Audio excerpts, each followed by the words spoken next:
Smart women know the game, and the funniest part is nobody ever actually teaches you the rules. You're just expected to walk into a room, somehow know who to trust, what to say, when to speak, when to shut up. And why that one woman suddenly stopped smiling when you mentioned your promotion, and then everyone acts shocked when you're confused. So let me save you some time. Social intelligence is not about being the loudest, nicest, funniest, or most charismatic woman in the room. It's about understanding what's happening underneath the conversation and knowing how to respond without abandoning yourself. First, learn to separate what people say from what they're actually communicating. Someone can say, "I'm so happy for you," and genuinely mean it. Or they can say the exact same sentence while their entire nervous system is filing a complaint. You don't need to become paranoid and start analyzing every eyebrow twitch like you're conducting a federal investigation. Just pay attention to patterns. People communicate through consistency. What they do repeatedly, what they avoid, what changes when the stakes get higher. One weird moment means nothing. A pattern tells you something. Second, stop oversharing just because someone is being friendly. This is one of those lessons you learned once and suddenly wonder why you ever gave people the director's cut of your life after knowing them for 11 minutes.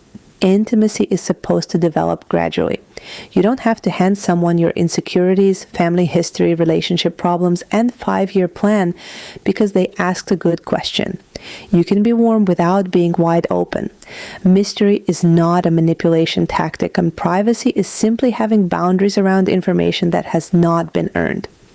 Third, learn to make people feel seen without making yourself smaller. This is such an underrated social skill. Remembering someone's name, asking about something they mentioned last week, noticing when they're excited about something, those little things create connection because people generally enjoy being around someone who is genuinely attentive. And notice I said attentive, not agreeable.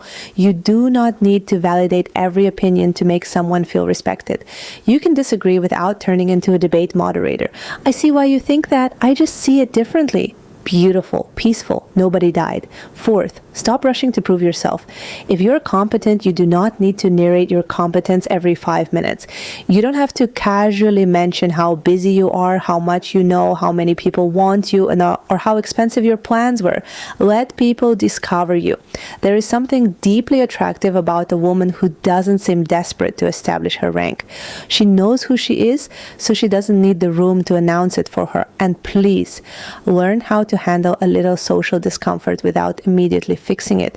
Someone gives you a weird look, let it sit. Someone disagrees? Interesting. Someone doesn't laugh at your joke? We survive. You said something awkward? Congratulations. You're a human being. The ability to tolerate small amounts of uncertainty without spiraling is a massive social advantage. You become calmer because you stop treating every interaction like an exam you're about to fail. And here's one of the most important ones. Watch how people respond to boundaries. Anyone can be charming when they're getting what they want from you. The real information comes when you say no, when you're busy, when you disagree, when you don't immediately answer.